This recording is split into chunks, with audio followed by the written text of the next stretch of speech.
Мы стоим сотни километров от Москвы. Стоим и проверяем дозиметры, потому что все они показывают почти нормальный фон, будто сговорились. Но эта потрясающая новость никого особо не радует.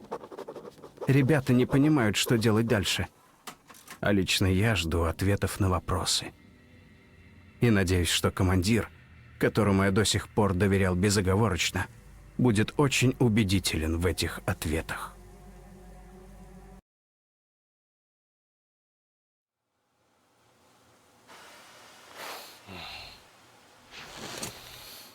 Что приуныли? Мы сейчас на развилке. Все недоумевают, куда дальше, вперед или назад, налево или направо. Да, примерно этого я от тебя и ожидал, но суть передана верно. Что, твой счетчик тоже в норме? Точно перепроверили? Да, точно. Фон в норме. И у Степана тоже норма на дозиметре. Можно дышать без масок. Так, значит, не врали. Кто? Кто не врал? Почему ты молчишь? Что это за люди пытались нас убить? Почему они стреляли в тебя? Ты же глава ордена. Объясни, наконец, хоть что-нибудь. Хорошо. Начну с главного. Война не окончена. То есть, как это не окончено? Не перебивай. Большая часть городов уничтожена. Уцелевшая часть страны, вероятно, оккупирована противником. Чтобы избежать нового удара, командование приняло единственно возможное решение – не подавать признаков жизни. Для обеспечения маскировки был разработан план «Щит» – сеть станций радиоподавления, покрывающая территорию Москвы. Чтобы всякие радиолюбители своим нытьем в эфире не навлекли на нас новые боеголовки. И одна из этих станций была отключена героическими усилиями здесь присутствующих. А раньше сказать было нельзя? Когда Артем с рацией ходил за своими рентгенами и мечтой? Нет, нельзя! Я сам доступ получил полгода назад. Под грифом «Расскажешь, сдохнешь». Ребятам врал, что метеостанцию охраняем. Святослав Константинович, если нельзя назад, как насчет вперед? Есть мысль, но... Артем, чем молча глазами сверкать? Проверь лучше эфир на длинных волнах. Из зоны действия глушилок мы уже, наверное, выехали. Так что постарайся. Ищи позывной «Ковчег». Понимаешь теперь, почему в глазах командования мы предатели? Вывели из строя глушилку, расстреляли охрану, уничтожили патрульный бронепоезд и убрали из Москвы. Тут и трибунал мне нужен. Дороги домой нам нет.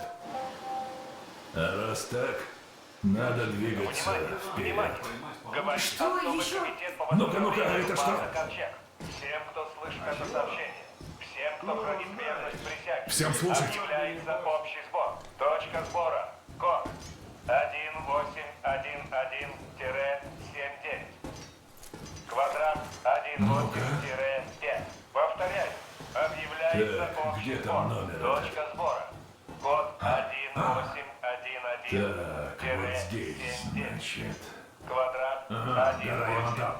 Ясно, маршрут вырисовывается примерно такой. Вот наша цель! Так что, ты вот это имел в виду? Да, именно это! Проект «Ковчег» — это целый подземный город, огромные запасы, техника, лучшие специалисты. Это ставка Верховного Главнокомандующего. Там все руководство страны, и они начали возрождать страну. Мы расскажем им, что Москва жива, что все было не напрасно. И все изменится, все, вы понимаете это? Начинается новая жизнь для всех выживших. А с женщинами там, кстати, как ситуация? Орлы! Ха-ха. Ну, раз такой случай, Дамир, доставай. Что доставай, товарищ полковник? А что у тебя вечно во фляге булькает? Что, думал, не знаю? Это я мигом. Это я не поверил сначала. Но до Урала путь не близкий. Давайте, что ли, обустраиваться как-то. Название этой развалине дадим. А что, давно пора? Предлагаю Анютины глазки. Да иди ты. Еще лучше. Да ну. А как насчет Авроры? Богини утренней зари и крейсер... ну, сами знаете чего. Другое дело. Неплохо. Мне нравится. Красивое имя. Вообще норм. Но крейсер чего? А, потом расскажу. Значит, и решено. Ха, тогда за Аврору!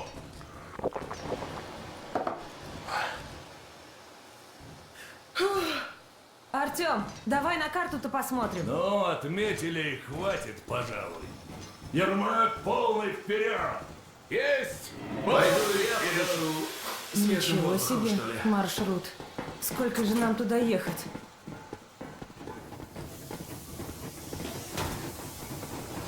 Как ты, Леша? Ждал от Амона стрелу в сердце, а получил от небритого мужика пулю, но мимо. Ты точно в порядке? Я ведь тебя знаю. Точно. А шрамы только украшают мужчину. Во, а там впереди барышень, небось, ого-го сколько? Куда мне много-то? Тут важно не числом, а умением.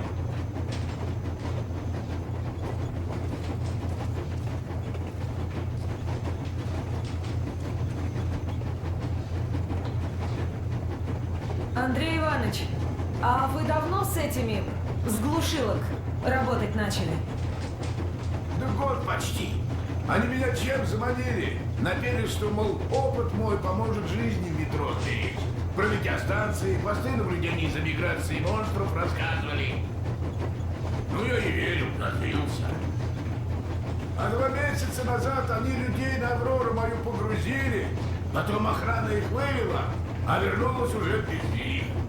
Подвезли, говорят, до станции дальней, а станция-то там с войны еще завалена. А потом я один как-то возвращался, паровоз остановил и нашел тех людей. Там ведь и дети были. В общем, они скоро поняли, что видел я котлован. И давай мне про шпионов по ушам ездить. И вы поверили? Ну как? Сначала показалось, проще будет поверить, а потом сорвался. Тогда особист мне прямо и говорит: расскажешь, кому умрут все, кто слышал. Если надо, и всю станцию на тот свет отправим. Так вот и ездил с тех пор, стараясь в ту сторону не смотреть. А когда вы появились, и Артем потом, я понял. Все, теперь я не один. Ну как такое в себе держать? Теперь понимаю, почему вы тогда нам помогли. Спасибо. Да чего уж тут. Дай бог выйдет из этого что-то путное теперь. Да. А вам за город паровозы приходилось водить? Нет, дочка, не приходилось. Я ведь машинистом метропоезда был. Служил на кольцевой, да, муторное дело. По кругу и по кругу, по кругу и по кругу. А там что ехать-то? Раньше всю кольцевую проехать меньше часа. Вот я и думал, хорошо бы, мол, из метро уволиться, да на железную дорогу. Не как крыса в лабиринте тыркаться, а по всей России матушке. Жена против была, дети, 2. Я как с ней не заведу про железную дорогу, про мечту свою. Она потом месяц со мной не спит. Протестует. Да. А Москву как накрыла. Татьяна моя, Сашенькой младшей, тоже. Я был на службе. Иришка ждала меня в метро. С курсов возвращалась. Так мы вдвоем и выжили. Но в конце концов я и ее потерял. Туберкулез. А, такие дела. Вот я машину веду, а сам с Татьяной моей разговариваю. Что все-таки не удержала ты меня. Вот он я, на настоящей железной дороге, машинистом. Эх, Танюша, прости, что-то я расчувствовался. Ну что вы, это вы меня простите. И спасибо, что рассказали. Артем, а там по радио музыки какой нету?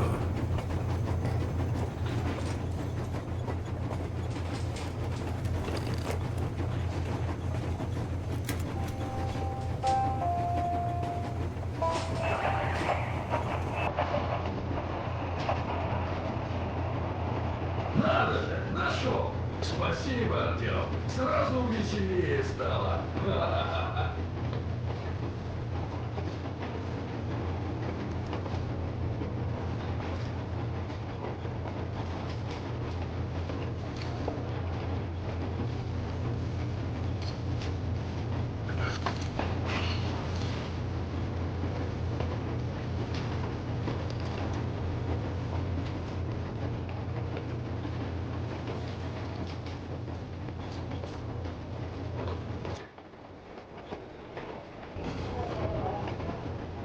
Здравия желаю.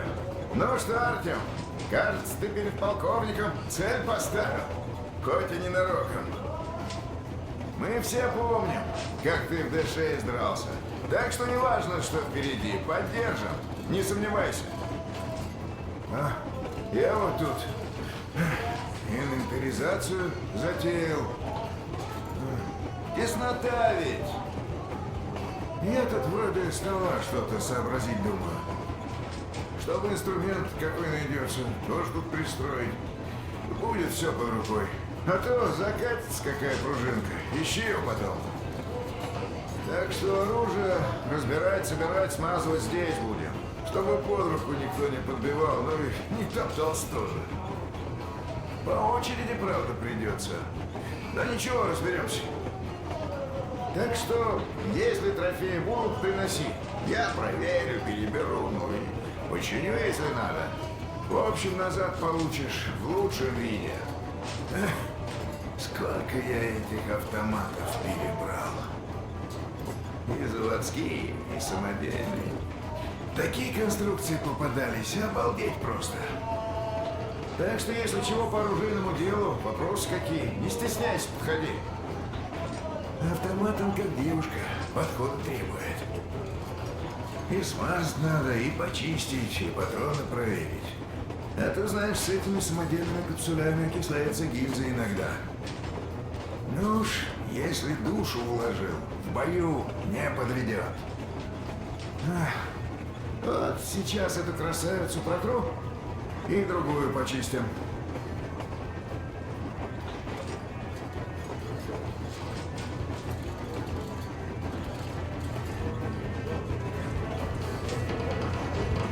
Артем, привет. Могли бы, между прочим, и наверх позвать, за Аврору выпить, раз уж Вельзевула вы его не приняли. Ты, кстати, подменить меня пришел? Или так, размяться? Вот говорят, механический труд успокаивает. Не врут, вообще-то. Эдакое умиротворение, понимаешь? Идиот говорит, динамическая медитация. Закончил. Философ. И ваш бессмертный Вот пришел, головняк снова с да вами. помедитировал тут. В эфире Первое радио, оно же на данный момент единственное в нашей округе, а потому лучшее. Что у нас дальше на повестке дня? О, да это то, чего вы все ждали за своим дыханием. Погода. Артем, Как следует ожидать на два от слова. Ветер сейчас юго-восточный, умеренный, с порывами достигного. Артем, слушай, сходи хоть воздухом подыши.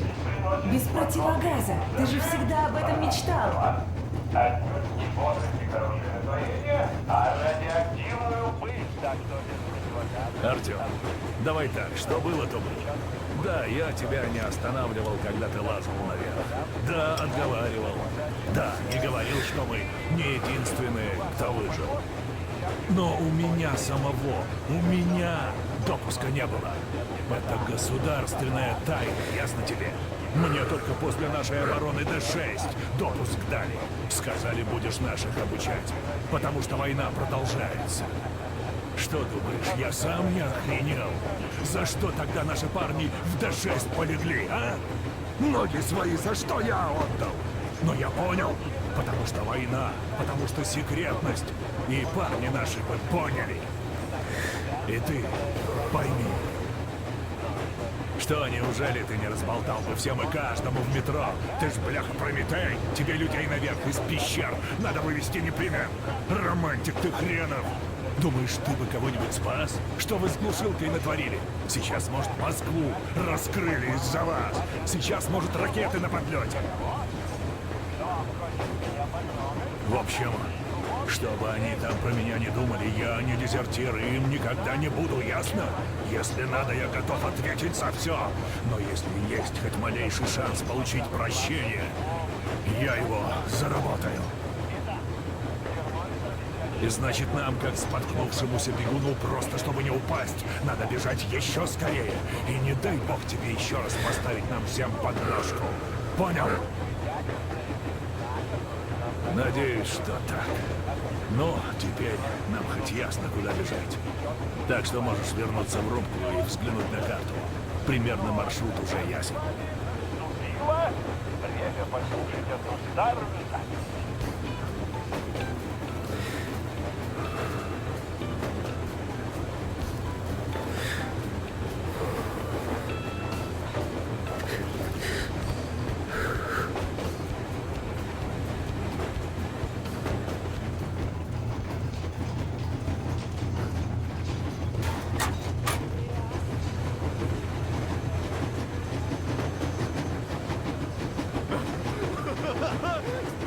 Что, Моисей наш? Чуешь, какой воздух без намордника сладкий? Или не сладкий? Сколько у него оттенков вкуса-то всяких. Странные чувства, да? Помню, как ты нам рассказывал, что на Останкинской башне противогаз снят, когда по темным ракетами шадырах. Тогда воздух, небось, горчил? Но как знать, Артем.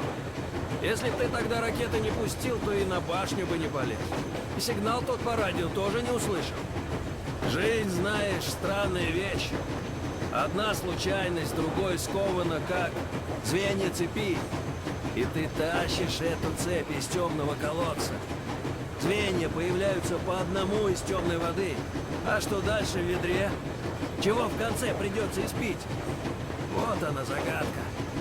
Я вот часто, как выбор какой, долго думаю. У каждого поступка будет последствие.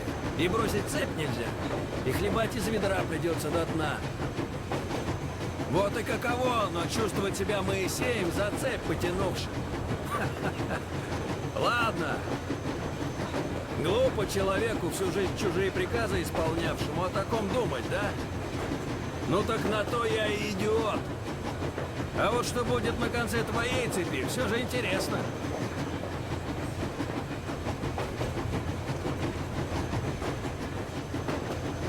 Слушай, если радиации нет, получается, мы теперь всех из Москвы вывести можем? А не важно, какая радиация, товарищ американец. Жителям Москвы придется остаться в Москве. Почему в самом деле? Совсем мало отъехали, а радиации нет. Это у вас в Америке, может, так все просто. Было. А у нас тут все всегда очень сложно. С утра мы герои метро, а к вечеру уже вредители и шпионы. И это еще до того, как поезд их под откос отправили. А все почему? Потому что теперь мы знаем кое-что, чего раньше не знали. То, что считали правдой, оказалось ложью. И только за это нас готовы к ногтю всех. Ну и что? Ну вот начальство Ганзы, наверное, знало, что тут можно жить. Но люди простые ведь не знали. Мы скажем им, кто тогда захочет остаться в метро? Скажем? Да если они ради своей правды баб с детишками через мясорубку проворачивают, то уж тебя-то, дядя, самый подавно схарчат. Вернуться никак. По радио тоже. На то глушилки и стоят. Ну или так. Прорвался ты, Рэмбо, такой в метро. Донес до них истину. Все тебе, конечно, сразу поверили и говорят: окей, Моисей, валим из этого странного Египта. Ты представляешь, сколько людей из-за этого погибло? Представь себе население средней станции. Даже если Ганза стрелять не станет, куда они дойдут? До первого гнезда носачей. Это мы тут фигачим на Восточном экспрессе в рассветное солнце. А там будет другая карта. А если организовать эвакуацию? Кто это сделает? Ганзейцы, которые нас 20 лет в катакомбах продержали? Или мы с тобой? А ведь надо не просто из Москвы вывезти, а и привезти куда-то. Где-то поселить, чем-то кормить. Нет, брат, я тебя понимаю, но тут все явно сложнее, чем кажется на первый взгляд. Да, просто воздух чистый, дышать можно, я обрадовался. Так это что вышло? Полковник знал все, получается? Ну, ему по званию как бы положено. Он же с Ганзой договаривался. Куда бы мы без них после Д-6? Кто нам оружие дал? Кто личный состав доукомплектовал? А нам с тобой, брат, не положено. Наше дело маленькое. Думать о хорошем и не давать дуракам в метро друг друга истребить. Кто, блин, если не мы? Неприятный ты человек, идиот. Слишком умный. Слушай, Дамир, я думаю, а как далеко мы уедем? А я знаю. Противогазы не нужны, дорога через всю страну. Красота, едь не хочу. Но до Ямантау 1002 километров вроде. Нет, я не про это. Горючее у нас насколько хватит? Сколько эта машина потребляет? Ну, жрет, конечно, будь здоров, знай, кидай. Но это уголь, его на каждой станции должно быть запасено. А если не найдем, так и на дровах можно.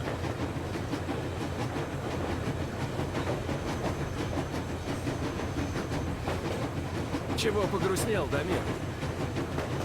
Да я, дурак, фильтров как раз накупил. Мог за те же патроны сухпая на полгода взять. Или хинзу новую. Еще и пер их на корбу. Капрал соловьем разливался, мол, бери, запас карман не тянет. Да еще на сдачу книжку мне всучил. Цитаты председателя... А чё за писатель такой, кстати? Мао. Ну вот, я как дебил с книжкой этой дурацкой дефильтрами и поехал. А тут нам как раз патроны заводские пригодились бы. Мало ли кого встретим. Ну вот зря ты так про книгу. Как минимум, там полезные мысли на все случаи жизни. В особенности по части войны с империализмом. Вдруг с ними драться по дороге придется. Хотя пока чуть другая драка не приключилась. Точно. Аня не на шутку разозлилась. Хотя, может, и зря. Полковник тоже вроде не все понимает. Как, по-твоему, кто прав? Тот, кто не ошибается. А кто не ошибается? Кто никогда ничего не делает и не говорит понятно. Да я не о том. Сейчас кто прав? Все правы, брат. И все ошибаются. И чего я спрашивал? Я не огорчаюсь, если люди меня не понимают. Огорчаюсь, если я не понимаю людей.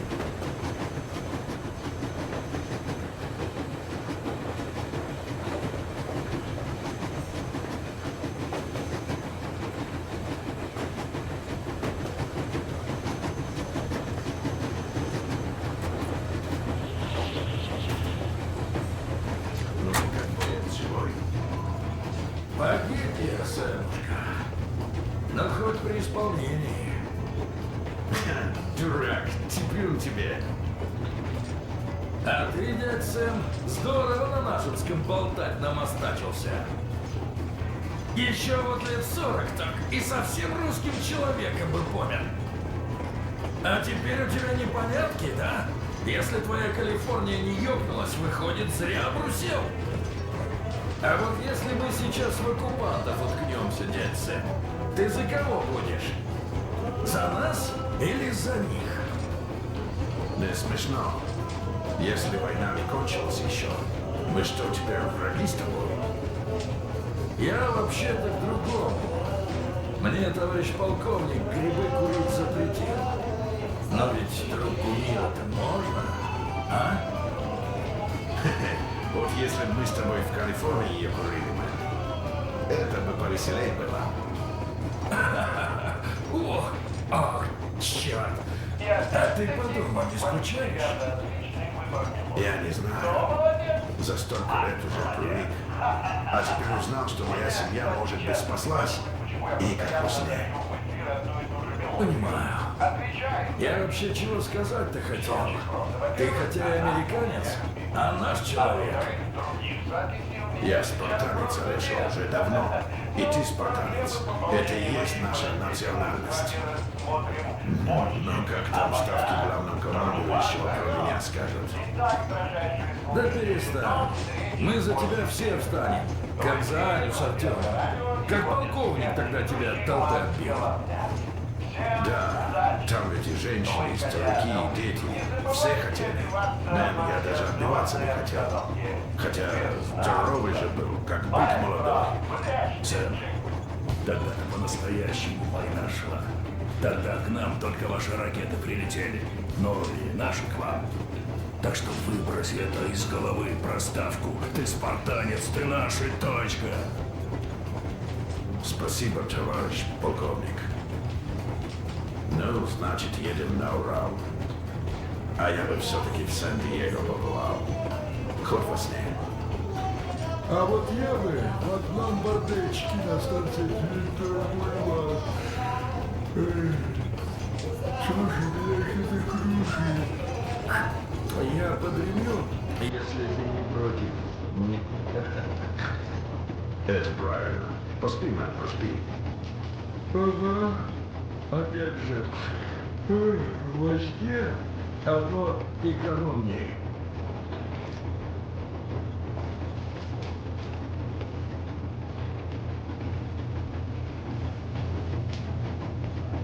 Как воздухом подышал.